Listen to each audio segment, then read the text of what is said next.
the kingdom can turn around. We're lighting up the night, shaking up the ground. Excuses and flames, yeah, we're breaking free. One big fire, this is our legacy.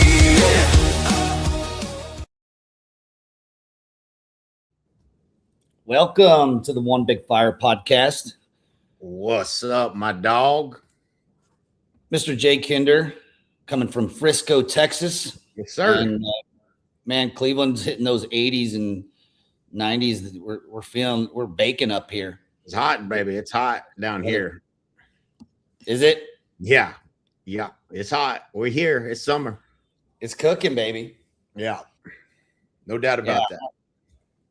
So we got a great lineup here today.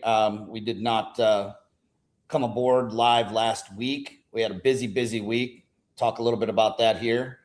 But one of the things I did, and I was texting with you while I was there, and it just tied in so good to, a lot of things we were talking about last week, and it was Megan Maroney. You remember, it was, if you could believe it, man, 4 years ago, Megan Maroney played for us a private event in the basement speakeasy of the Virgin Hotel. You remember that?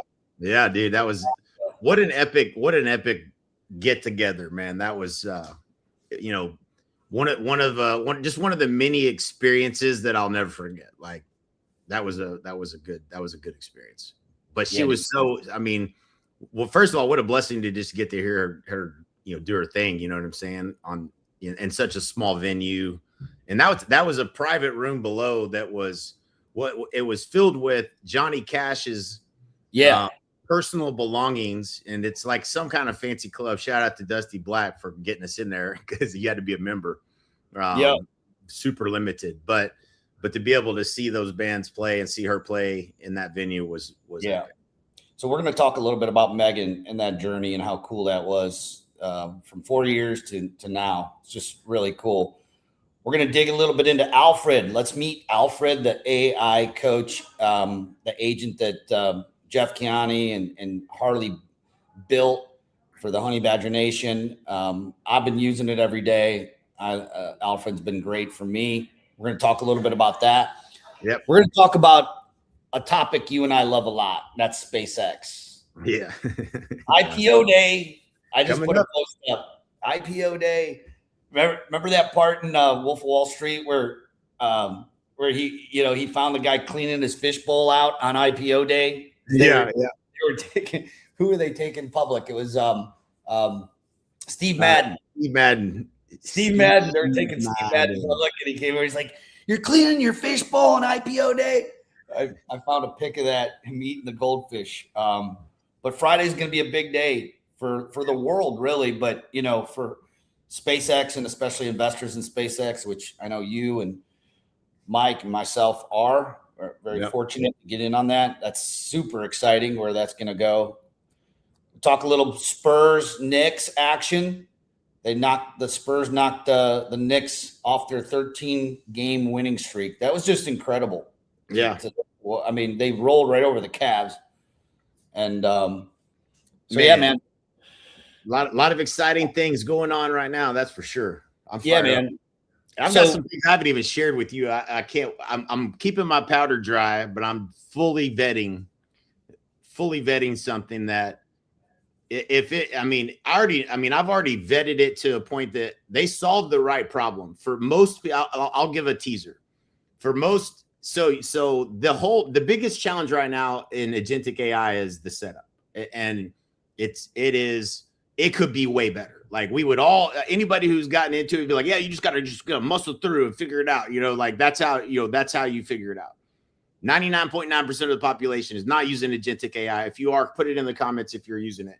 If you're not, and you're like, man, this is just, I don't know how to do it. If you ran into the wall and said, okay, this ain't for me, there's a solution out there that somebody built that if you had it, you would immediately have a whole team of IA agents working for you without any of this difficulty and setup. Everything that the problems that I've encountered, when he read the customer problem and was going through it with me, I was like, bro, that's exactly how I feel. Like, that's exactly how I feel. So I know that it's how everybody else feels because I muscled through it, but it's going to be it's $50 a month. It's not expensive, but it's a full everything you need, all so simple to use, and you have agents doing work without all these API calls and all this other crazy stuff that us non-techie right brainers don't know how to do for the most part. But I'm teasing that, but that's it's a guy I know from Puerto Rico that built this, and they're fully funded. And it's I want to hear about it, because for $50 a month,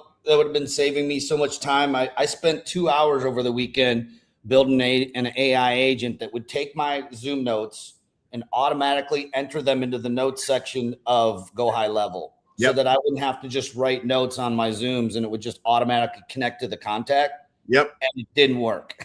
Yeah. Yeah. I was like, it's not, I mean, it's incredible. It can do anything, but man, you do have, I worked probably 3 or 4 hours on Friday and 3 or 4 hours on Saturday with Codex, just getting the proper setup. I mean, you go through the same thing every time. And so I've set up Claude, OpenClaw, and Codex, and I went through the same challenges. I'm like, man, the way I have to communicate. Think about this. Like, it's incredible when you got it up and going, incredible. But the fact that I've got to set up a fucking Slack channel and that's how I have to communicate to this thing is retarded. Like, that's not how it should be. Like, you should not have to set up Slack or Telegram, or it's just that does not feel natural. It's not a natural way for you to organize a lot of work that gets done and communicate back and forth. And so there's layers to this that you can solve and fix, but you got to figure that all out. And there's a solution out there. Nobody knows about it, but it just came out, and it's going to be a big deal for the 99% of people that ain't never going to figure out this stuff is what it looks like. But anyway, yeah, it's a lot. Let's dig into that when we talk about Alfred, because you got me curious now, and you did make a statement when you were building your entire system out over there. Was it Elon? No, yours isn't Elon. Yours is Jarvis. Jarvis, yeah. When you were building Jarvis out, you were like, "Hey, if you wait, this is going to be easier." You did say that. It hasn't. They're going to get there, I think. But what I asked this guy, because this is a guy I respect. I know him, and I know what he's built. This is a $1 billion guy with a bunch of funding, and they've done some shit before. So I'm not second guessing the talent around him. But what was I going to say? I forgot what I was going to say. All good. Let's dig in. ADHD moment. We can talk about Alfred. You want to dig into Alfred? Where do you want to start? No, let's start with Megan. Megan. Right. Yeah, Megan. So 4 years ago, there might have been like 40 EXP recruiters in the room. Jay, you and I were asked to host this event.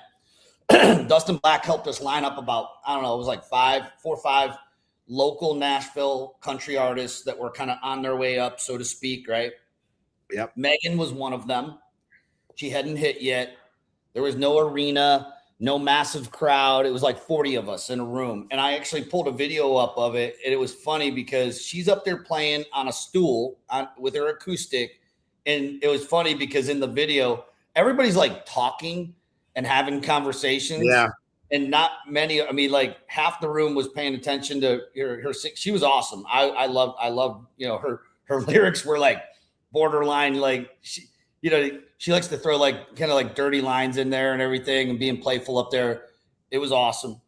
But she was young. We paid her $500 cash, if you remember. Yep. She put on this amazing show. And fast forward to this weekend, or actually, I take that back, last weekend in Columbus, we saw her in concert. Her first arena tour, 20,000 people in the building. It's where Ohio State basketball plays. That's where she played. And I'm going to tell you, dude, I saw something I've been to so many concerts like you, right? Where the crowd loves the person or whatever, but we were the only ones that didn't know every word to every dang song. She was emotional up there, as she should have been, right? I mean, this was her moment, and it wasn't luck. She started in the small rooms. She paid her dues. And, that arena that she was playing for wasn't built like that. It started in basements, in little tiny bars in Nashville and all around wherever she played. and now her market is no longer a basement. Her market is she's filling arenas. Yeah. And because she paid her dues, man. What a Did great the night. work.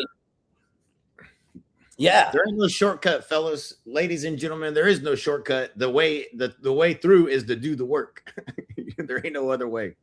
Well, and that's the thing with real estate too. I mean, agents, same thing. They want the arena. As soon as they get their license, they're like, all right, where's the arena? You know? And the truth is we got to pay our dues in the basement first. I mean, we had to do it through making calls, getting hung up on, going to appointments, not getting them. You know, you gotta, on the outset, you could look at this as like, man, $500. I'm playing for 40 people. Like, man, I don't want to do this. Or you can fall in love with that.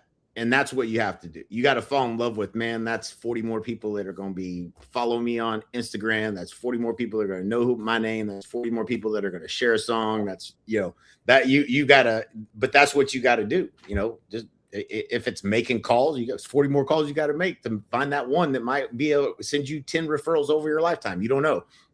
Do the work. Don't get caught up in thinking it's not worth your time. So Jay, when you hear pay your dues in this market, we paid our dues back in different markets. We paid our dues in good markets. We paid our dues in 08, 2009, 10, that nightmare. We paid our dues. This is different dues though. And when we talk about paying the dues, we're talking about still, it always boils down to the basics, having short-term memory loss on, getting hung up on, things of that nature. What dues are you seeing agents are forced to pay now? Because it's a different set of dues right now. Yeah, dude. So this past week I went to dinner, me and Amber, Mike and Stacy, Alex, Pioch, and Sarah.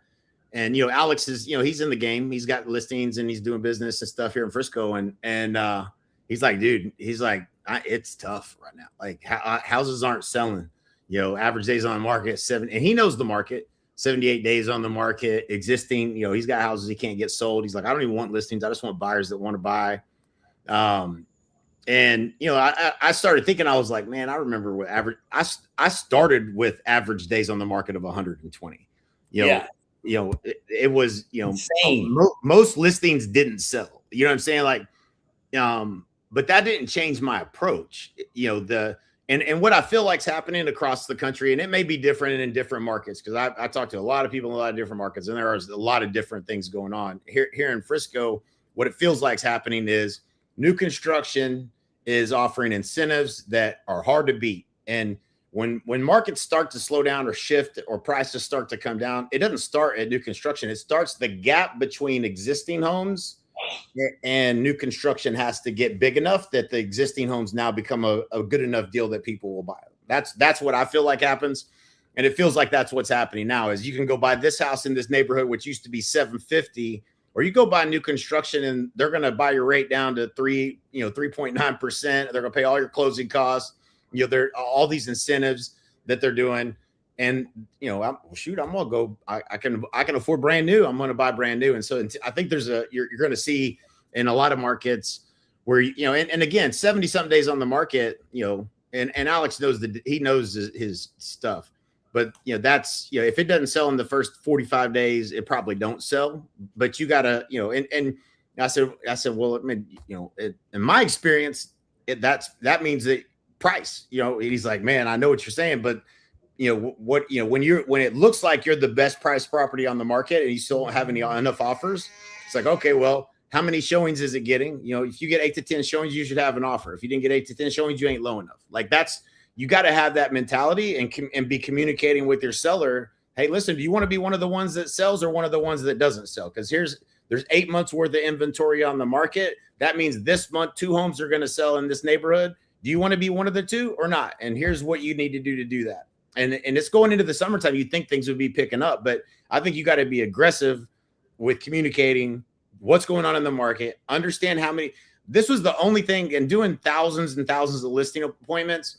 The thing that I keyed in on where I knew where I could get a house sold or not was how many homes in the price bracket that you're in. all the things that you could be looking at. And my market was, pretty much Lawton, right? The whole damn market. So like you could live in a bunch of different neighborhoods, bunch of different age homes, this and that and the other. And it's a little bit different when you zeroed in on a neighborhood, because some neighborhoods are big enough you can have enough comps to say, okay, hey, there's one house or two houses or five houses a month selling in this neighborhood. But they might choose across the street that neighborhood. That this person that's looking isn't saying, hey, I just want to live in this neighborhood. So you got to look at the overall marketplace of what choices people have within a certain, a certain geographic area and age bracket of homes, and then say, okay, how many homes are selling a month historically? How many are on the market?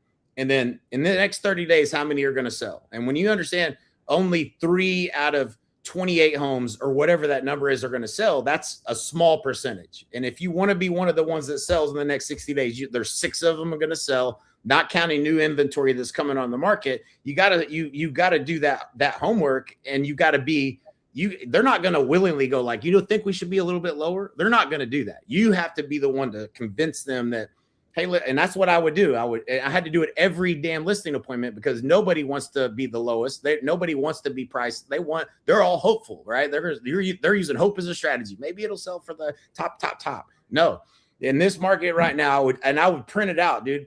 I would have the whole list of homes. Like, here's how many homes are on the market, page after page after page. All right. And then right here, I'd highlight it in yellow, and I would, at the very top, there'd be, 3 line item.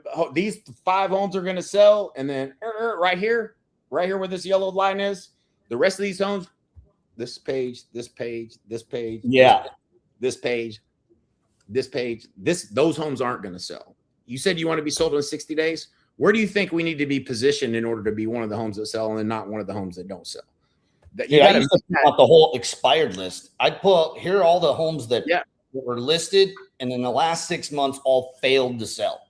And in the times that you were talking about, remember 08, 09? Yeah, list was huge. Oh, dude. I mean, millions of dollars off. This is nothing like 07, 08. And anybody that's been through 07, 08 will tell you the same thing. The prices came down so fast, you couldn't, you try to talk to a seller and let me think about it. Next week they call you and be like, yeah, that price no longer. You need to be lower than that. And prices came down a lot faster than it's like a ball rolling off a table. It was incredible. Yeah. So this isn't like that, but this is just sales skills, right? You have to A, know your shit. Okay. And B, you have to be very able to persuade and convince them to listen to you. And that's a skill set. The skill set is you have to know your shit. Okay. You have to know your shit. That means be an expert. And if you're not an expert and all the data that I was just talking about, and you can't, you don't know for sure and you're uncomfortable, you need to be doing homework every day until you understand what's going on in the marketplace. That's number 1, know your shit. Number 2, you got to be able to connect and become their best friends. And then you got to be able to be switched to becoming the authority figure and prescribe to them a plan without breaking rapport. And if you can do that, then they'll listen to you. When they go, damn, this guy knows what he's talking about, we should probably listen to him. But if you can't figure out what it is hey man, what are y'all going to do if it doesn't sell this summer? Well, shit, people that I watch, sellers will go like, this is what happened. Like it's military town. So they're leaving PCS. They're out of here. That house is vacant by end of July. And after that, they're thinking it's sold. In their mind, they're like, yeah, it'll probably sell by then. So what happens if you still own this house and it's September? And they go, well, we already be paying for another house. We'll be gone. They're thinking they never in their mind dreamed of this house still being for sale in September. And it'll say, well, no, that ain't gonna work. I mean, like, you remember Johnny left here. He rented his house. We ain't doing that. Like, we're going to it has to be sold by then. I said, okay, well, based on what you're telling me, then you give me permission. I'm going to tell you what you need to hear, not what you want to hear. Is that okay with you? And they're like, yeah, well, okay. All right. But you have to have that level of authority and get an agreement and get them in agreement to hear what they need to hear, not what they want to hear. Most agents go in and do it. They think they're trying to win the listing. No, you're trying to advise them to get them to their goal, and you have to get them to you have to be able to convince them that you know what you're talking about and that it's in their best interest to listen to you, because they don't want to listen to, they would just choose the best agent based on who told them the highest price. I like that one. I like this one too. I like his price. I like her better. You know, like that's how they're going to make their decision on who they're choosing. You got to win them over and be connected, become their best friend. And then you got to immediately flip to becoming the authority. And you do that by knowing your shit. And that is the process. If you do that stuff out of order, you lose the listing. You get out-friended by somebody. If you've ever been out-friended, it's the worst thing in the world. It's like they felt more comfortable with another agent or whatever. All of that it's a process. And, you develop that skill by, I mean, what I think is hard for most agents is until you get to a point where you're going on 3 to 5 listing appointments a day and you're iterating on what you're saying and what you're doing at every that didn't work. Right. Okay, let me try it. Let me make sure I do this next time. Like until when you're going on 3 to 5 a day, Jay, you're not pushing fantasy. You're pushing reality into their face. And the people who listen to you will be successful. But what I found, even in those markets, and I'm sure it's happening in this market here, is that agents pushing this fantasy. We know that, Realtor.com just reported that the national median price has dropped about 2.5%, which, by the way, is not a really huge dip in all reality versus the hockey stick growth that everyone's seen in equity over the last, even, I would say 10 years, specifically in 21, 22, post-pandemic, when all these prices were going crazy. Yeah, it's going to dip back and correct a little bit. So the question is, are you having reality conversations with your sellers, or are you having fantasy conversations? Mm-hmm. Yep. And if you're having those fantasy conversations, those listings are going to sit, they are sitting, and ultimately you're punishing your own clients because you're actually helping and assisting them into refusing to face reality and just staying in this fantasy world of, my home should be here, because I remember 3 years ago, my seller, my neighbor down there sold for, $800,000. So my house must be worth that now. Yeah, dude. Sharpest annual decline in data going back to 2017. But and those sound scary, that there's this big decline. It's 2.5%. It's not that much, but over year. But the pending contracts are up almost 4.5% year over year. So there are still homes selling out there. Buyers are still moving. It's not a dead market. It's just going to punish the sellers who are still competitive. It's supply and demand. It's competitive. You have to understand. It's just competitive. You have to be priced. You have to be positioned to be one that gets looked at. And if you're not getting with and we should chat GPT this. I'm sure there's probably a little better numbers, but we always used, man, if you get 8 showings, you should have an offer. So if you get 8 showings and you have no offers, you're probably 5% overpriced, period. That's the reality. You got 8 people that saw it online. That's the first showing. The second showing was they came and actually physically looked at the house. It was close enough. So you're probably about 5% overpriced. If you ain't getting showings, you're at least 10% overpriced. Like that's the math. If you're not, people are seeing the house online. They're like, yeah, nope, skip it. Yeah. And so, it's, price, condition, location. And the only thing you have control over as the agent is price. And you got to know your shit. Dude, something else is happening right now that we saw a lot of back in 08, 09, 10. Obviously not the same market. We're not saying it's the same, but so Redfin reported that 5.8% of U.S. listings were pulled off the market in April. So these are sellers who came in into the market with a fantasy price. They were probably refed that fantasy by the agent that they hired, that they could get this high price that people were seeing in 2022, 2023. And then they give up, which is not a bad thing, by the way. Pulling these listings off, that tells me the seller really wasn't motivated to sell. If they have to sell, then we have to give them the right expert advice, like an expert advisor, not a salesperson who just wants the listing, to actually get it sold. Because if you list a home, Jay, we did this calculation years and years ago, how much it actually cost us not even just in money, but in time to take a listing that's never going to sell. Yep. I used to tell myself, well, and I've taken listings that didn't sell. I was guilty of that back in the day a couple times until I learned my lesson. But I used to tell myself this bullshit lie. Well, listings have babies. And so maybe I could get some buyer leads off of it, right? And then there's a little bit of truth to that, I suppose. But ultimately, you're not doing your seller a service by telling them that their house is worth $50,000 or $100,000 more. Let's just try it at this price and see what happens. I mean, what would happen if that's where everyone was doing? We'd have a bunch of listings out there that are just. That's what I think that is what's happening. I think that's the majority of real estate agents that don't have the authority in that relationship because they're trying to win the listing. They don't have the authority to tell them what they need to hear. And there's a whole methodology we teach to this. Like that's, it's what NAEA was all about, being a certified home selling advisor and the whole process of being positioned as the expert and how you get to authority is the hardest thing as a real estate agent is, I think is demonstrating and making your value visible. And the way to do that is to be able to go through the numbers and the math and actually know your shit and show them enough of that until their eyes glaze over and they go, okay, this guy knows what he's talking about. And that's a skill set.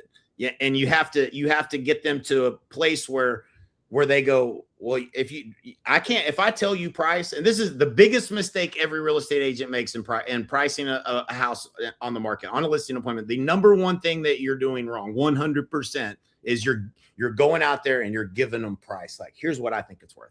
That's not the game you want to play. You never give them price, ever, ever, ever. You help discover where think we need to be positioned in order to get your home sold in the time frame that you want to get it sold in. And the way you do that is that list of, hey, there's 12 homes are going to sell in the next 60 days. You told me you guys, that's important to you that you're sold in the next 60 days. In fact, 38 or 78% of homes that go out longer than 60 days don't sell at all.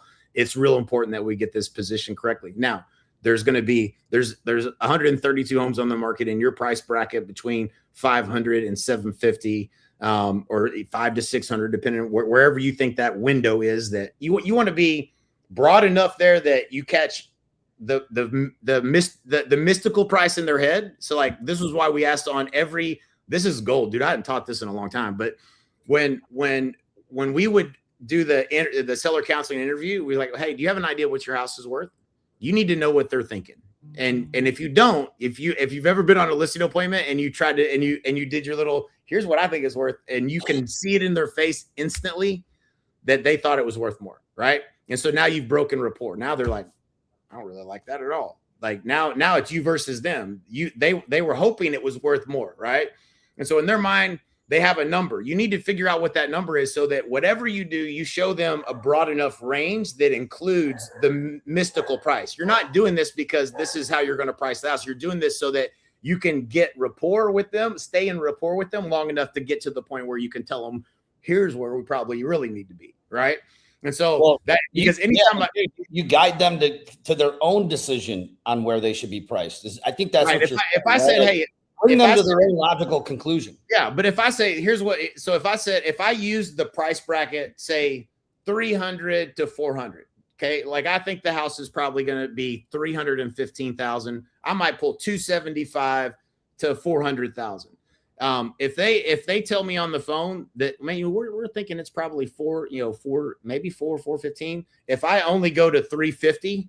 275 to 350. The minute I start showing them that data, that it turns them off, and they're like, "Oh, this guy don't know what he's talking about." And they pull their arms and they sit back, and now you've lost them. And I've done it enough times that I learned that I was like, man, I can't afford to lose them at this point. I just got through connecting with them and becoming their best friend, and I ruined it by giving them a range that doesn't even include the price that they think it's worth. Yeah. So what I would do is I would raise that price to include their number, but I always got their number. I always 100% got their number. And we did it using what we call a reframe. And this is, if you've never been through Tony Robbins sales training, this is It's the best sales training on the planet. Number one, we bought the DVDs, trained everybody on it. I went through it many times, taught it. But the reframe was, you say, hey, do you have an idea what you think your home is worth? This is on before you ever get to the house. This is in the seller counseling interview where you're gathering all the data. And they say, well, we were kind of hoping you could tell. Jay could tell us when he comes out, So yeah, but if you had to guess, what do you think it was worth? So, well, we really don't know. He's like, well, if you had to pick a number out of there, what would you say? I asked the same question 3 times without being offensive. I reframed the question to get that number. And then that 3rd time, usually they're like, yeah, 425. I go, okay, gotcha, 425. All right. So now I know when I pull my data, I might want to go to 450 just so I don't lose them at this point. And so I'm going to pull up data that's broader. It's not wrong. It's not the wrong data, but it's not zeroed in on, I'm at the 10,000 foot view. I'm like, hey, from 275 to 450, this is how many homes are on the market. This is how many will sell in the next 90 days, which you told me is important to you. And this is how many won't sell. Where do you think we need to be positioned in order to be one of these houses that sell and not one of these homes that don't sell? That's super important. And at that point, now in their own mind, they're going, well, we better be priced right. But if I come in and I say it needs to be 315, now I'm the enemy. Yeah. It's me versus you. I'd rather be on their side of the table with my arms around them going, what do y'all think here? Let's discover this together instead. And so that's that. And again, now that I've got them in the right frame of mind of like, we better be positioned right. Now we can go, now let's look at look at a little tighter window of where we probably should be positioned. And let's look at what this one. Now you can go into that, but you never give them price. You never give them price. You help discover price together, and they need to say yes to you because you do that high level of with all this data. You don't get down to neighborhood level. Oh, well, that house down the street. So no, we ain't talking about that yet. We ain't got to that point. Yeah. So before we get into determining where we want to position the home, let me show you our process for selling homes for the most amount of money. We have a proven, repeatable system backed by market research to sell homes for up to 18% more than the methods of traditional real estate agents. There's over 115 variables involved in the home selling process. It's how we manage these variables. It's going to determine whether you attract a high offer or you attract a low offer or your house doesn't sell at all. You want to attract a high offer? Yeah, we want to attract a high offer. Okay, well, let me go through that. Would you mind? No, that sounds great. Then you go through the presentation. You've never given them price.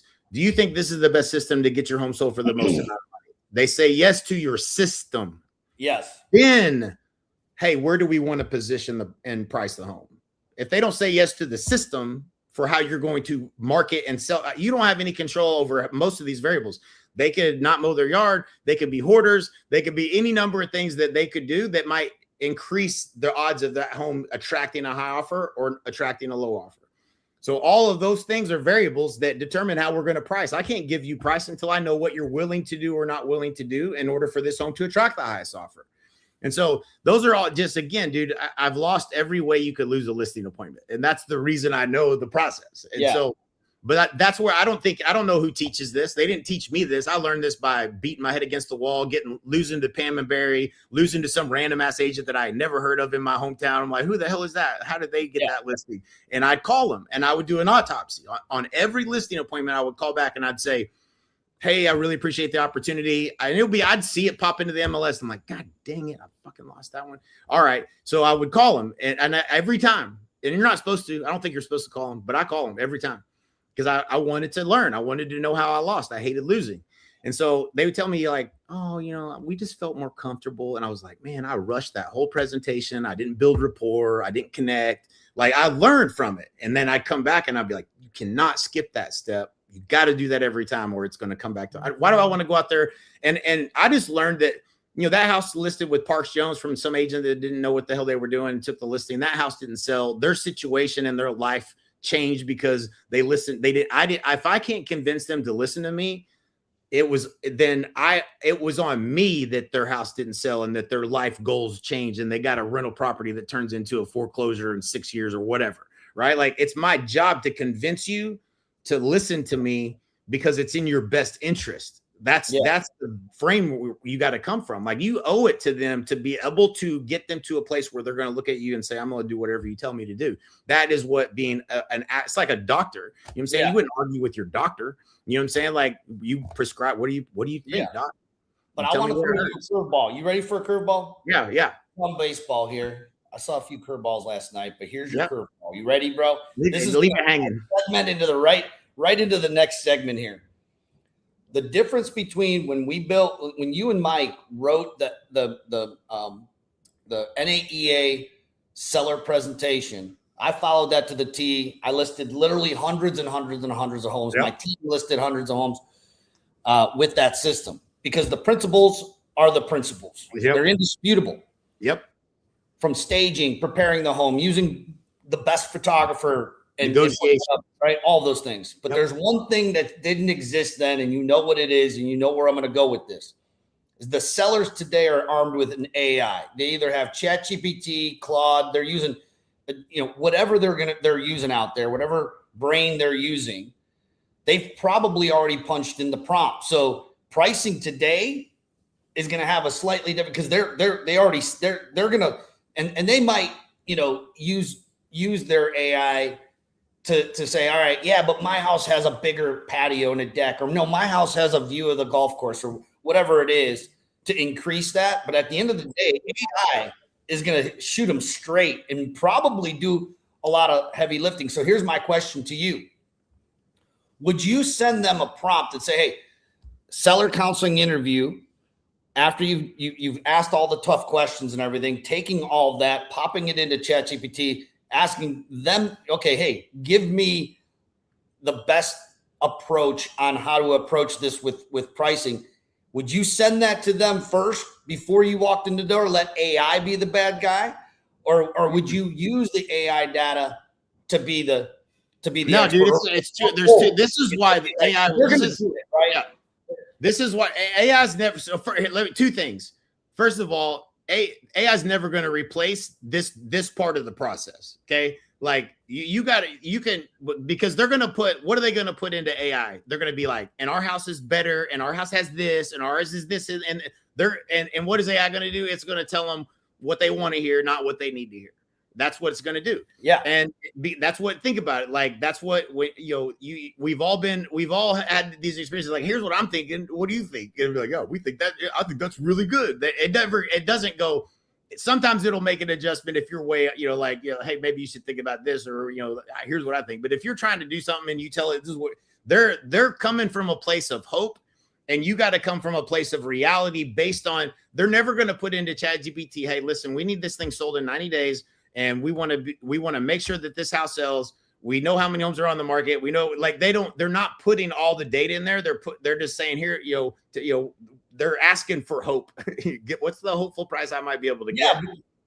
The one of the pieces of being an expert with AI is what to feed it, what prompt to feed it to get what you really want, not what you think you might want, but like what you really want. If you feed it, you get back out. So in my head, as you were talking and going through everything that we learned with the NAEA presentation and everything, which is what you were going over the principles. Right. I was thinking to myself, all of that data, I'd be copy and pasting that into AI, having it come out with what it is, or even giving that and say, based on everything you told me, I recorded everything that we have here on my sheet here. It's going to help me come to a pricing. Have you used AI? I mean, is that a question we should be putting on the seller counseling interview? What AI have you been using? Because why not see around the corner of what they're going to be, kind of challenging you with at the table? Again, I think principally, I just want to know what you think it's worth. Like, I don't care where you could have got it from AI, you could have got it from wherever, because what I would always say to a seller is, I said, listen, you guys are hiring me to price and position your home in the market today to attract the highest possible offer. Is that right? Yeah. Okay. So what I would say is, man, when I got my real estate license, they used to teach me to do this thing called a CMA, they call it a comparative market analysis. They basically go find homes that have sold, sometimes in the last 3 months, sometimes in the last 6 months. It could be any home. It could have been that hoarders lived in that home. It could have been that the neighbors, were awful. It could have been the grass was knee high. None of that is in a CMA. But they're using historical data to try to tell you how to price and position your home in today's market. That's like looking in the rearview mirror and trying to drive forward. What you're hiring me for, I believe, or potentially hiring me for is to price and position your home to attract the highest offer. Does that make sense? And I would say, man, some agents even still use this CMA. Like, like I'd say it laughingly. What that does is it makes any stupid agent that came in there and said in terms of price, it makes them look archaic, and it creates doubt. Okay, well, they didn't they bring a CMA? Yeah, we don't do a CMA. Like we do a market absorption analysis, and that's what we're going to talk about. And so again, this is creating differentiation. But if you use I just need to know what you use the AI. I don't care what it is. It's about price and position the home. And AI is not going to go look at how many homes are on the market, how many are going to sell, going into the seasonality of the market. Like unless you ask it, if you ask it, it'll do all that. But they're not going to probably get where should we be positioned based on everything we know about the marketplace. It needs somebody to help analyze that. In today's market, what we're experiencing is there's more inventory on the market and not every home is selling. It's not a perfect science as to where you need to be positioned and priced to sell. Some people, you don't know what that person that walks in the front door is going to pick the house that's a little bit cheaper because it's on a corner lot or because it's closer to the school, or you don't know some of those nuances. But in order to be priced and positioned to sell, you better be the best deal by enough that somebody chooses yours over that one. And that's in a market that's starting to have oversupply of inventory, and timing being important. You have to be able to communicate all that to get them to maybe be priced a little lower than what the actual value may be showing in Zillow or what AI told you or whatever. And you can't argue with the data. You can argue with the data all you want. So we can do that. We can price it here. But in 30 days, we're going to sit back down and we're going to look at what's sold, what's under contract, and we're going to reposition based upon what the market is actually telling us. If we don't get 8 offers and a showing, 8 showings and an offer, then we are overpriced by at least 5%. That's what the market's telling us. So I might allow them to do that if they're motivated enough, but I'm going to still communicate. Here's what what do you think we should do if we want to be? It's not me versus you. It can't be you versus them. But I don't care how they come to whatever fictitious price they think it's going to sell for. We're going to let the data and the expertise help us get to a place where we're making the right decision so your house doesn't sell, which you told me super important. That is, right. But I do think we would bring AI into this in a whole lot of different ways that we haven't talked about, but I don't think we have to. Almost.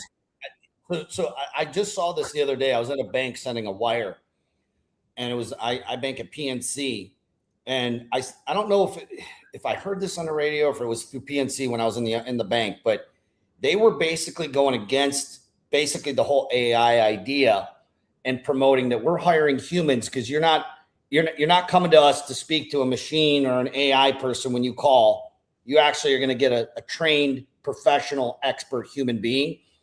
And that was kind of like the whole movement. And about 4 weeks ago, I was telling Courtney, I'm like, I'm going to bet any money we're going to start seeing this anti-AI movement start to kind of pick up. Mm-hmm. Have you seen it where a lot of the companies are just going in the opposite direction and saying, hey, everybody's building these AI agents to talk to you on the phone, to answer your questions, all this when all you really want is a human being, and I see that starting to kind of edge this way to appeal to the people who they're not necessarily maybe anti-AI. I know there's that movement that's out there. There's a few. Oh, there is more than a few. The people, like to the vast majority of people, whether it's an age thing, older, every age is using AI at this point. My mom still is now using it, at a very low level. But I see that moving into a direction of like, hey, so from a listing standpoint, dude, we know that most of the listing agents who are out there hitting it hard right now, they're all using AI for their CMA or whatever their whole presentation. Because in a click, you can have the whole thing done for you, and you didn't really do any of the background work. AI did all that research for you. Yep. And I think that there's going to be this middle point somewhere between, the agents who are just using their program that they can get a listing. I mean, I remember when I was preparing for list. I mean, that was one of the most time-consuming pieces. And when you're doing 2 or 3 a day, you can think about all the work that was put in. I mean, a lot of it we had our assistants doing for us, but we still had to know the data. Mm-hmm. You can't just not know it. And I don't know. I kind of see that, but this is a great segue into our next segment about AI. What? So yeah. Go ahead. No, just, how I want to go over how we're using AI to put more money in agents' pockets. Because at the end of the day, we can build 1 million agents. We can have an army of AI agents working, taking things off of our plate, making more time for us in the day. But is it actually making them money? Like, how are we using? And then, dude, the team built Alfred about a week or 2 weeks ago. Yep. And I've been using it every single day. I was literally just using it yesterday when one of our agents was like, "Hey, I want to get involved in I want to get that Accelerate link, or the Apprentice link." The Apprentice is the program that we plug people into that want to take advantage and leverage our agent attraction offer, Funnel Pilot. And so all I did was pick the phone up through texts. I have Alfred's name saved in my phone, and I just said, "Hey, Alfred, send me the link to get somebody signed up for X, whatever it was." And it asked me one question: "Are you sure you want this and not this?" I'm like, "Yeah, no, I want that." Boom. I didn't have to go into my CRM. I didn't have to text Holly, which is what I've been doing for 3 years. "Hey, Holly, can you text me the link that you built me for this?" She's probably so sick of me. Now I just ask Alfred, and he gets it to me. But it's not theory. We're not hyping here. This is like Honey Badger Nation.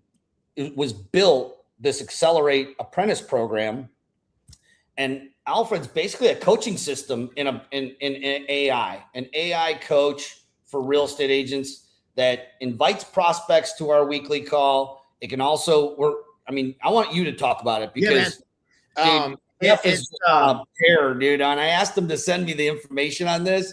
He's like, "Dude, I got something else I'm building. Wait till you see the next one." Yeah, this is Jeff's baby and Harley, but this has been and really I didn't necessarily see this angle and how much leverage it's creating as like, it wasn't the first thing that I thought of, like, hey, we could have it do this. But when it comes down to, I think about, like, when we had a team there, you tell me what your goal is. It starts with anything you want to do starts with what's your goal. What are you trying to do? Well, if you tell me, "Hey man, I really would like to make $5,000 a month in revenue share," we can back into how to get you there. Now, are you going to do it is another story. And what we've encountered in the last 8 years of being at EXP is that you're either having conversations. This is the same thing with buyers and sellers. I don't care what you're trying to do. If you want to sell more real estate, you better have more conversations with people that want to buy and sell in the next 90 days and are open to doing business with you, or you won't sell more real estate. So how do I help you get to having more conversations? Number of ways we can do that, but that is the nucleus of the kernel of the strategy, has to be around increased conversations. Same thing if you want to recruit an agent, you have to have enough conversations that you can get them to see the offer and ultimately make the switch. This cat is going bananas. This is Cooper. Coop, what's up? Say what's up. This dude is a maniac, bro. Like, you can see one of the new kittens. Yeah, absolutely bonkers. He's a spitting image of Riggs, dude. Like, doesn't know when to quit, just won't stop. Like, drives me batshit crazy.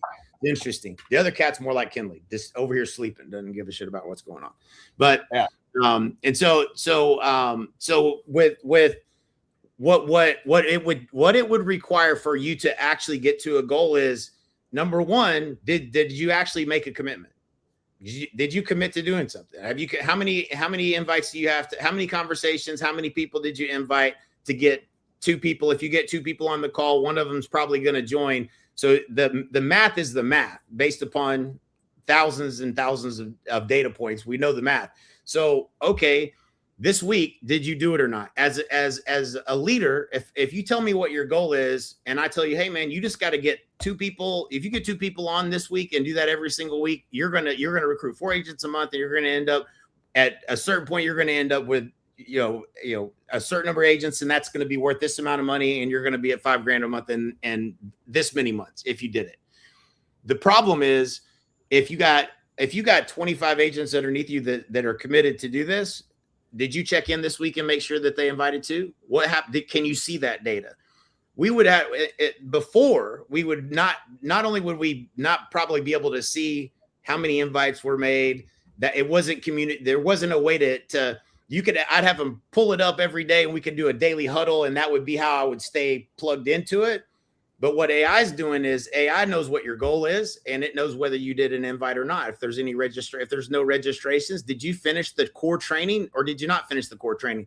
So we got 696, I think it is somewhere in that, almost 700 people that are, that are apprentices that said they want to do this. You said you want passive income of a certain amount, and you've committed. You decided, not us. We didn't tell you you have to do this. You decided you wanted to do this and get some leveraged income coming in.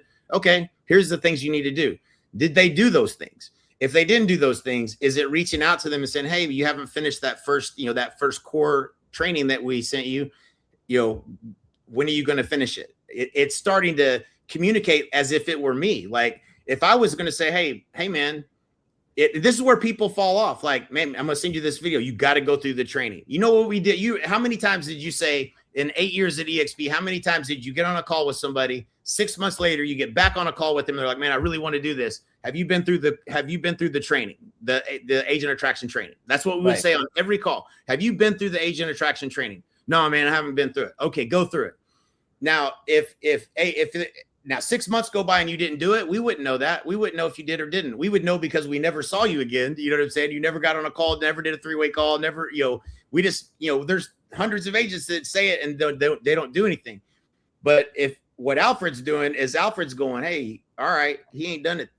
Let me reach out to him. Let me stay on top of him. Hey, you said that you wanted to get, you need to get 2 people this week. On Monday, he's messaging, he's based on your goal, he's checking in with you. If you don't do it, he's still checking in with you and encouraging you. Hey, man, it's almost Thursday. You still got a little time. And then what we started seeing was all of a sudden out of nowhere, boom, that person would register someone. And then now Alfred's like, okay, if I say it this way, they do it. If I don't say it this way, they don't do it. Like it's learning and getting smarter about how it's encouraging you to get you to do what you said you were going to do in the first place. It's actually becoming a better coach over time. So now you got it's like having someone. This is what Dan Kennedy used to say. It was one of the best it was the best positioning I've ever heard for selling a course. It was like, imagine having Dan Kennedy looking over your shoulder every step of the way as you grow your business and right? Like, it was like, that sounds pretty good. Like Dan Kennedy's really smart. But this is literally having somebody looking over your shoulder, checking in with you at every step you're supposed to take in the time frame you're supposed to take it in order to get to your goal. And if you're doing it, and that's what it's getting people to take actions that never would have happened because they got busy and they're doing something else, and it's getting results. And the crazy thing about this is the multiplication effect is everybody that comes over to EXP, that nobody says, no, man, I don't want no passive income. Don't give me none of that. Nobody says that. Everybody says, yeah, I know a few people that could probably benefit from all this that y'all are doing. Okay, cool, man. All you got to do is here's your link. Well, what happens the next week? Man, where's my link? You can ask Alfred and Alfred will tell you. And so what happened, right? And so when the first thing is I never sent that text and said, hey man, did you watch the training? I never sent that. I should have, but I didn't do it to try to check in on him. Alfred's going to check in on him. And then if I had sent that text, some of them might've said, hey, where's that link? And then I would have been like, shit, where's the link? How do I get them back logged into this damn thing? I would have been lost. And now I'm the bottleneck because I don't know how to get them back logged in to get their link. Yeah. So because AI knows how, it just sends them their link. Here's your link. Here it is right here. Now go invite. When I saw this for the first time, I don't know if you were on the Zoom when he first laid it out to like me and a few other people, but the first words out of my mouth is like, this is going to disrupt a portion of the coaching industry. Yeah. What happens when you hired Dan Kennedy and paid him tens and tens of thousands of dollars? You might have paid him well into the 6 figures for everything all in, right? He's up there in the six in total with the mastermind and everything. Yeah. Yeah. But the truth of it is Dan Kennedy wasn't over your shoulder at, finding out, did you do this? Did you do that? In fact, Dan Kennedy was barely ever in it, even in the mastermind. Bill Glazer was the one that ran it. Yeah. Yeah. So even with all the hoops that you had to jump through just to get him to coach you, which was all positioning and it's brilliant. Right. But think about it from if you're an agent and you're thinking hey, I might need a coach. What do you need that coach for? It's not like you don't need a coach say, did you make your 80 calls of the day or whatever? No, specifically, who do I need to follow up with today, Alfred? How close am I hitting to hitting my daily goal? What do I need to hit the gas on right now? How close am I hitting my weekly goal? It's these lead measures, which is what drives all of them. Tiny hinges swing the big doors. It's these little lead measures. And 100%. even the best coaches in the world, even us, we weren't looking over everyone's shoulder, finding out, micromanaging. Did you do this day? How close are you? It's on the agent to do that. And when you guys rolled this out, I was like, dang, if I had somebody, like, how many buyer conversations did you have today? Like, if you had someone on the shoulder being like, hey, did you do what you're supposed to do? Yeah. And it's not, the crazy thing is, dude, like, think about the things that, like, you need to do it, but the thing that where you pause and you hesitate is usually when you're like, man, I got to figure out where that link is. I don't even know where to go, man. Fuck that. I'm not doing it today. Like, you just, like, it happens in the second you decide not to do something. And that's where this makes a difference. This makes a difference because it sends you a message and you're like, okay, I need to do this. What's my link? Okay. All right. Now I'm going to go do it. And that one split decision, because it's instant right there at your fingertips, is what makes the difference when somebody takes action versus somebody that uses an excuse for why they're not going to do something. They're not intentionally not doing it. They get busy. And if it's going to take me figuring something out, I'm be like, man, I got time. I'll do that later. And then you hope you'll get around to it. And you just don't. And that's what happens to all of us all day, every day. There's things on your list you don't get done. And it's usually the friction of what it takes to get to that. And if you can remove all that friction, then people will take the actions. And we're seeing that happen. And AI is getting smarter at how to convince, how to say it to you so you'll do it. You know what I'm saying? Like, it's brilliant. It's insane. It's better than having me looking over the shoulder, because sometimes I don't get smarter. You know what I'm saying? If you remember a couple decades ago when we were still in the grind, and that's what we called it. Like, it was a badge of honor to say we were a grinder. 14 hours a day, 7 days a week. I'm grinding. It was like a badge you wore. And this doesn't mean, just randomly grinding. What Alfred helps with is it brings the scoreboard back in. Yep. You're not going to watch the Knicks playing the Spurs without the scoreboard, because it ain't fun. We don't know who's winning. No. And if you don't know if you're winning or not, like, that's what Alfred did. It brings the scoreboard back into reality in real time. Like, not just like, how many calls do I need to make? No, that was 2008. This is like, who needs a follow-up today? Who needs a call today? Who needs a text? Because Alfred's going into our database and looking at who needs it and bringing it right to your attention, making it easier. And that's not grinding. That's just working smarter. And I mean, this applies to seller conversations, buyer consultations. Which agent partner should I be reconnecting with if you're in the recruiting game? And that's the pace of today, man. Yeah, it's calling numbers. Yeah, you're waiting for money. I mean, we used to coach. We always say everybody should have a coach. Me and Mike's the first book we were ever going to write, we bought a book called How to Write a Book, and we were going to name the book Being Coachable. Like, if you're just coachable, and if you're coachable, you can have anything you want in life if you're coachable. If you're not coachable, I can't help you. Like, that was, for the longest, that when we started everything, like, man, life is not that hard if you're coachable. So that's a mostly mindset for people.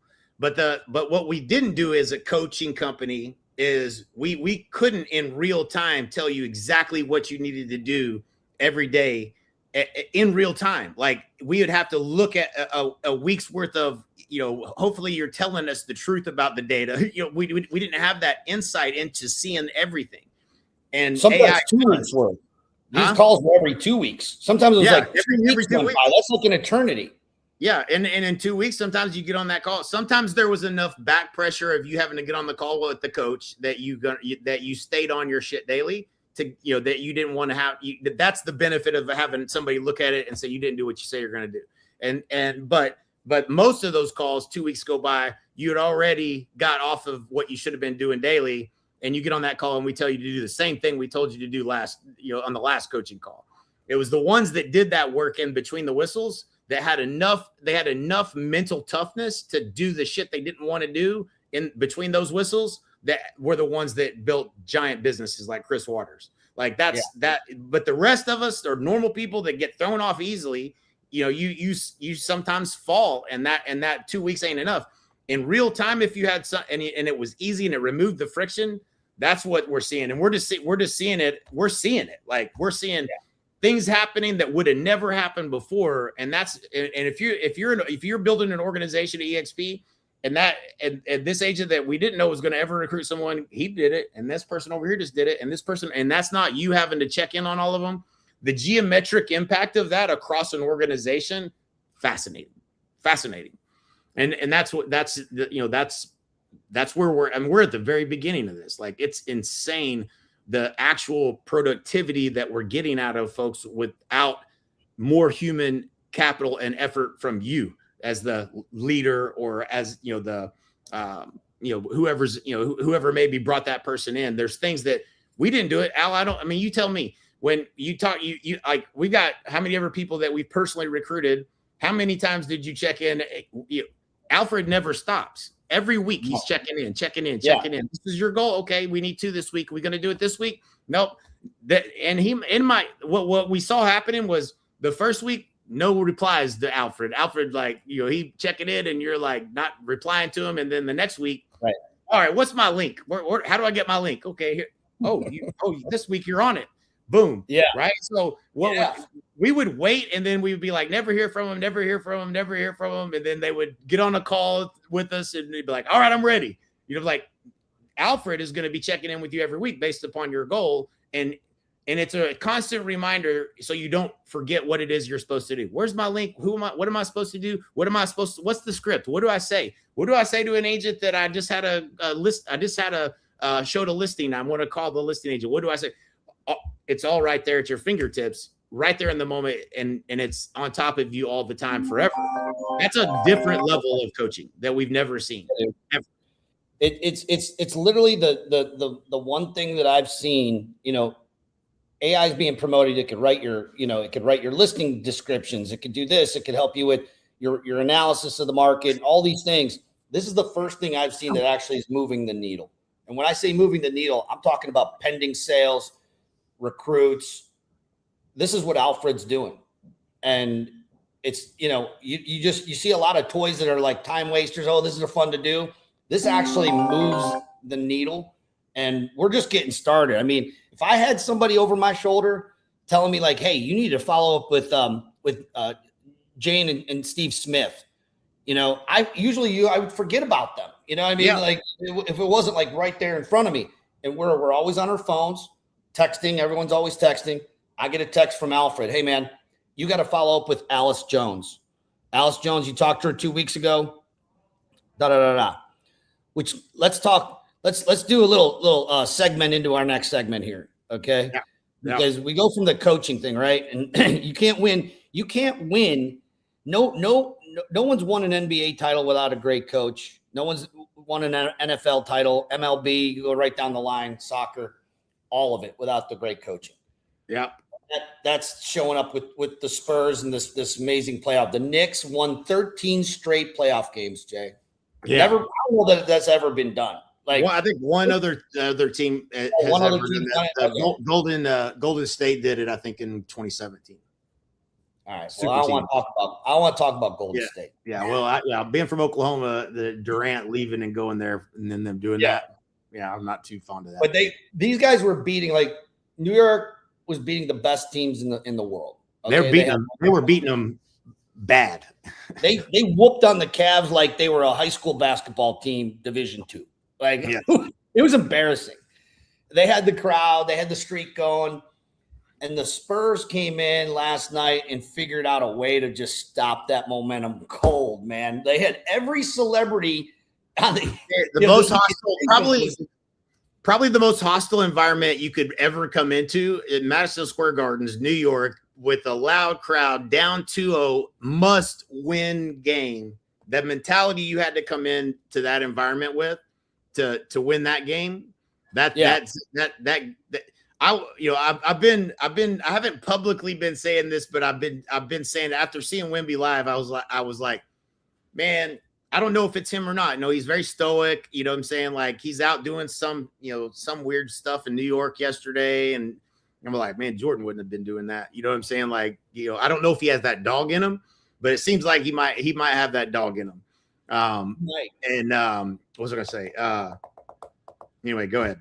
That quiet dog. Yeah. I mean, he's definitely very stoic. Yeah. But we sat right behind the bench and the Oklahoma series, and dude, during the timeouts, Wemby's chewing that ass like he's on everybody, dude. He got a little dog in him for sure. Oh yeah, he's leading those young players, man. They're all young. He's young, 22 years old.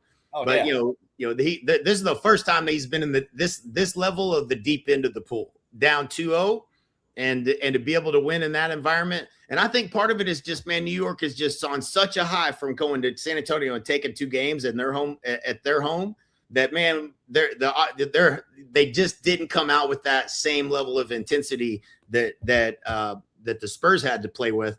And at the end of the day, they pulled out the win. We'll see what happens in the next game. But it goes back 2-2. It's anybody's series again. Well, if you're taking away any of this, if you're a loan officer or you're an agent, just remember there's always a way to win. Yeah, when your back's against the wall, it's going to talk. Your character will be determined based on the hardest times you've ever faced, and that's what you got to compete. I can tell you, like, if I were to try to put this into like our reality, I remember, I was not the number one listing agent. I would go against some serious powerhouses on a lot of my listings. And because I was doing a lot of marketing, when you're marketing on TV, radio, all over the magazines, Mimi's magazines, I was running these, spending all this money. I was getting leads, mostly people that didn't know me. These are strangers that saw my marketing and they responded to it. And I'm going in there. That's not like a referral. People. What's that? That's not like a referral. People referral. Don't realize you can spend money on marketing, but you're talking about people that don't necessarily know, like, and trust you, but they thought of you first because they saw your marketing. And now you have to go in, you got to connect and become their best friend. You got to become the authority, and you got to convince them to listen to what you're going to tell them. That is not. And this is nothing against anybody that runs their business. If you're able to make, multiple 6 figures, 7 figures on referral only, I don't know too many people that can and do. Good for you. That's awesome. That's not how listing appointments go when you're walking into a stranger's house where they don't know you. They may know you enough from your marketing. If you're a good marketer, and you have a great middle of funnel, cool. But when you're in there battling against the best of the best, I mean, I loved it, dude. I know you went against Pam and Barry. There's only one reason I know who Pam and Barry are, is because you went against my listing appointments every day. Every day I competed against them. It was like playing against Jordan at every game of the year. Yeah. Dude, they were really good.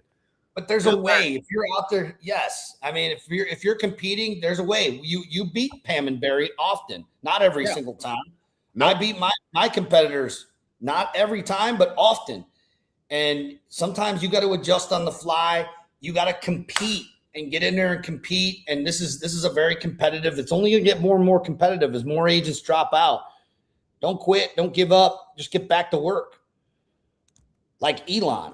Are you working like Elon? That's the question. Like, are you approaching your business even half as serious as Elon? I mean, that dude don't sleep, dude. Yeah, I mean, the real question is, this was one of the things that was a part of the coaching I went through with Craig Proctor back in the day. That it was a page a lot of people skip, but it was breaking down your top 3 competitors in your marketplace. Who are the 3 people that are winning the most, and what all are they doing? And then because I competed against one of the top 10 Remax teams in the world every day, I got to learn what they were saying down to every word what they were using as leverage, how they would beat me, like why people would choose them instead of me. I became an expert on my competition. And when you know what everything your competition does that you don't do, that's, what you got to work on. You know what I'm saying? Like these teams playing in the NBA right now in the finals, they know what their competition is good at. They know what their competition is going to throw at them, and they got to be better in the next game at stopping them from doing what they're doing.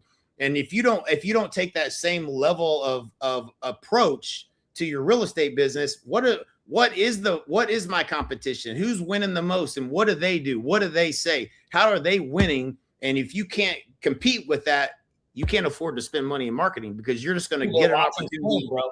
Huh? They're all watching the film. They're doing the off court work. That's where they're winning. Yes, they got to win on court. 100% watching the film. What did Wimby said it after game one?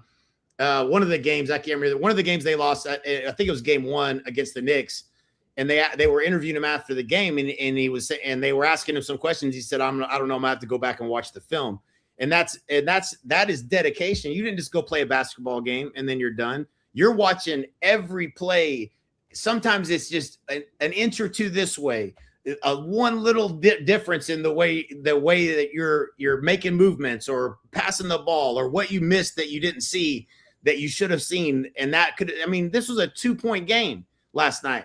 One, practice your free throws. Like, how many of those free throws would you like to have last night that you missed on your team? How many of those guys are in the gym right now shooting free throws? Like, it's the basics, but it's doing the homework and being at that level. If you want to be a world champion, that's how you do it. There ain't no other way. And so, I was never a world champion, but I was number 2 in the world. You know what I'm saying? Like, I was competing against, I had to. I didn't have a choice. It's either that or get beat every fucking day. I hate losing. Like, I was, all right, well, I got to figure out, what are they saying? I finally learned what they were saying a lot of times. They did this newspaper print, and they did a bunch of newspaper stuff. I used to do full-page newspaper too, but I tracked it. And so I knew that they would lean heavy on that because I'd stopped doing it. And so this big, huge newspaper thing that they would do with all their listings, I said, do you want to know what the number one thing? I said, I used to do newspaper advertising, full page, full spread. I said, do you want to know how many calls I'd get on properties from that on Sunday? I said, guess. And they say, I don't know, 10. I said, I averaged 1 call every time I ran that. Now, it was good for my brand for me to do that. It was good for me, but it doesn't help you sell your house. I said, 1 call. And you know what that call usually was? Another real estate agent, not a buyer. I said, I'm going to invest the money you're investing in me into the places that are going to attract the most eyeballs to your home. Not that's going to give me the biggest, brand in the marketplace where you see me everywhere and you give me a call because I'm doing newspaper.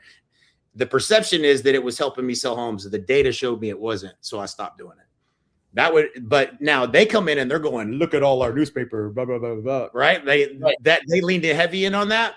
And I had educated them and created doubt that that wasn't going to help them get the most money for their house. So if I didn't know that, if I didn't do an autopsy after every time I lost a listing, I would have never known that that's why they listed with them. And that's how I was losing. That was just one thing. There was other things too, but you learn you got to know your competition. That was the only way I could get that. That was me trying to get some film to watch. Yeah, baby. Watch, ladies and gentlemen, listen to this gold right here. If you're not doing that, you're gonna plan on missing out on a lot of the listings that you were hoping you're gonna get. Even if you're not playing, top 3 competitors in the market. Yep. Studying those, pop them into ChatGPT or whatever. Lay out like what are their marketing angles? What do you think they're saying? And then of course asking the questions and knowing who your competition is so that you can preemptively squash it before it even becomes an issue. I know that you're going to be meeting with Pam. You got an appointment with her tomorrow. She's going to put some newspapers in front of you and tell you that you're going to. I wouldn't even act like I knew. I would just say I used to invest. It's crazy. I spent thousands of dollars, thousands and thousands of dollars doing newspaper, but it wasn't until I started tracking the data. You're not going to believe this. Guess how many calls I would get on something, and they guess I made a game out of it. And that in their mind, they're like, that makes sense, right? And so when somebody else comes in saying how great it is, they're like, that shit ain't gonna sell my house, right? And that's what I was trying to create without me saying. They're asking them questions that they weren't prepared for, like how many calls do you get off of these newspapers? And then they squirm and have to lie. Yeah. It was it was fun, but at the same time, it was because I was trying to be the best. I wanted to win, and I don't care if you're brand new. If you're brand new, you should go see. First of all, you're going to learn 90% of what you need to learn by seeing what your top 3 people in your market are doing. Because they're winning at a high level. It's not going to be a lot of things that they're doing that you shouldn't do. So you're going to learn a lot about what works and what doesn't work. And number one, but know who your competition is, know who the best are, and then find that chink in their armor and create a way to beat them. Right. Yeah. Exploit it. No, I love it, dude. Let's talk about someone else who's the most brilliant. I'm just going to say he's the most brilliant human being on earth right now. SpaceX IPO, the moonshot, baby. That was built on really, dude, boring execution. I mean, there was a lot of failures that, some people like to talk about those, but I mean, all those led up to Friday. Big day on Friday, IPO day. Elon is going public with the SpaceX massive IPO, the largest in history. And whether people want to talk about the valuation or the raise or the stock, the better lessons, the vision. And Elon paid his dues, dude. Like, this didn't happen overnight. Yeah. People see the launch. They don't see the failed tests.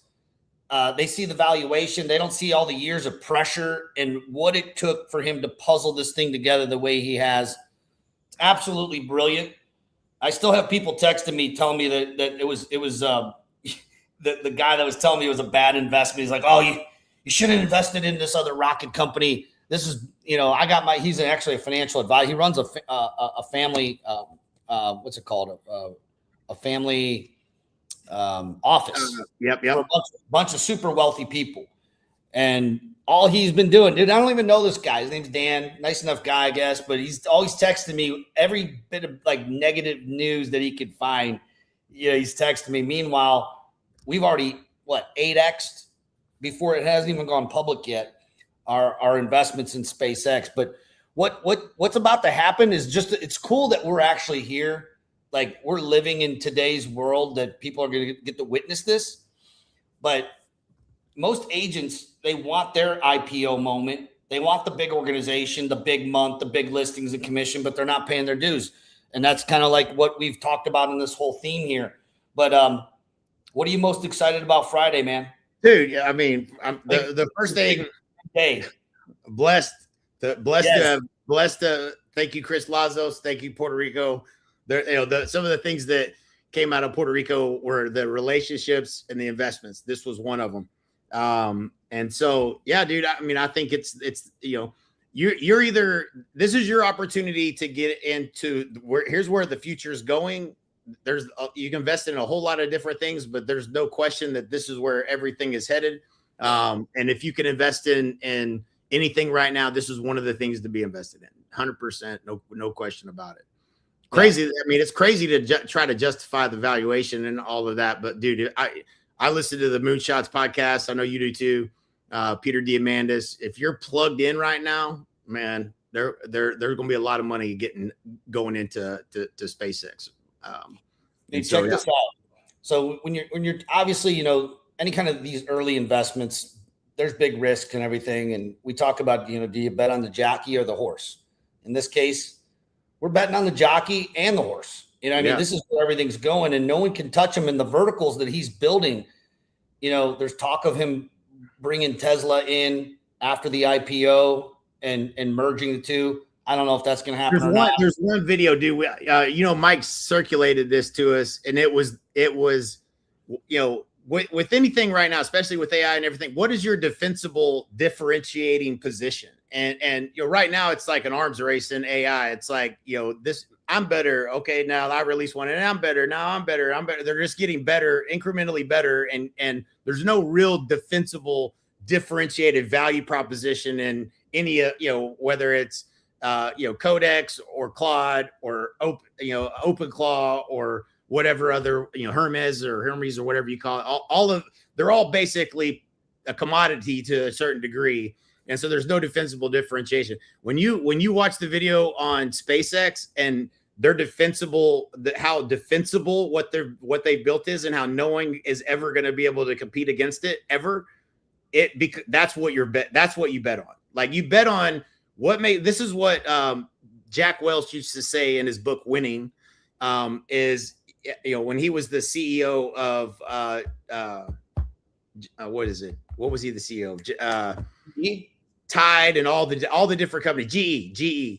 What he said, what's the if you don't have a differentiated value differentiated value proposition, then don't compete, because you can't win. Like, you have to. This is everything we've ever taught has been based on differentiation and your value proposition, and how do I make a reason why you should do business with me versus anyone else.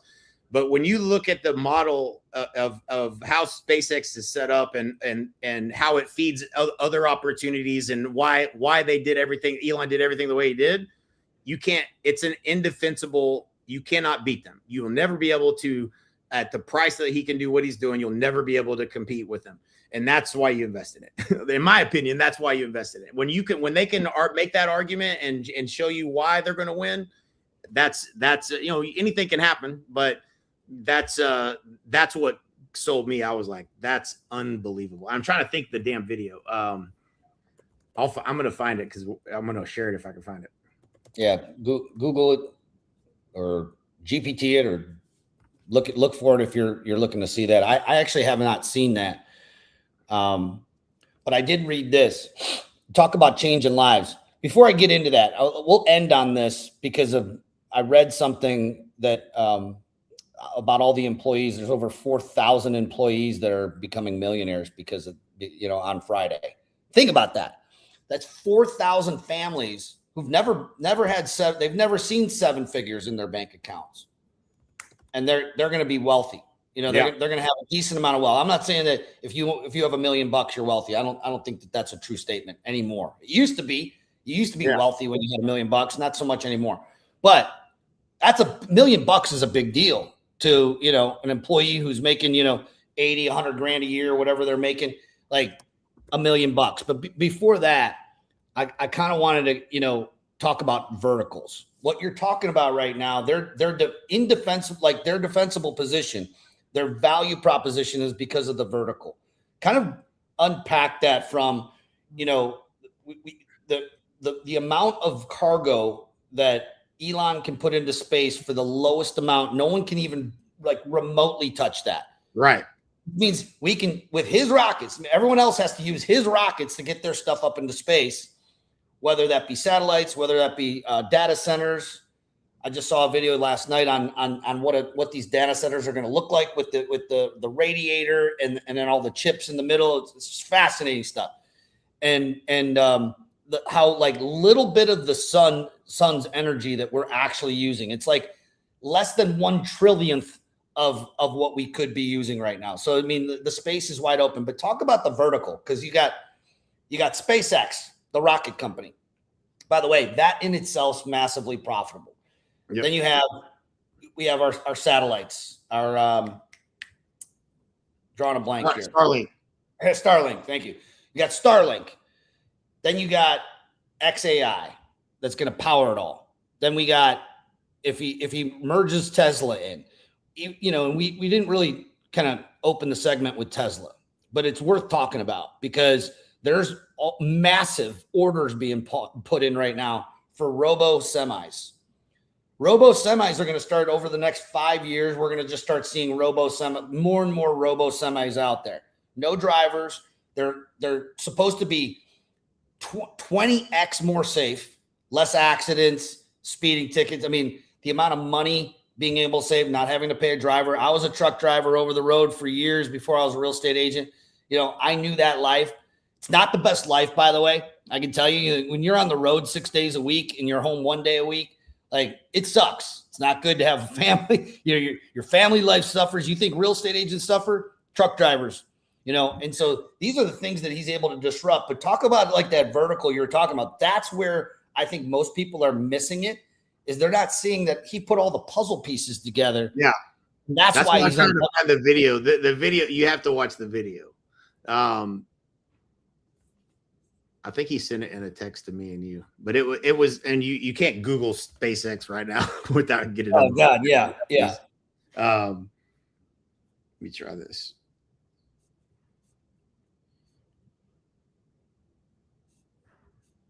We'll put it in the comments.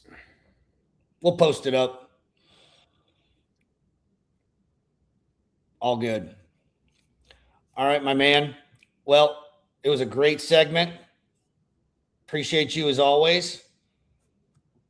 We're gonna keep building stuff for agents to be able to set them free, earn them more income, and we'll see them at the top. So that's it. Great segment. Later, man. Out there. Yep.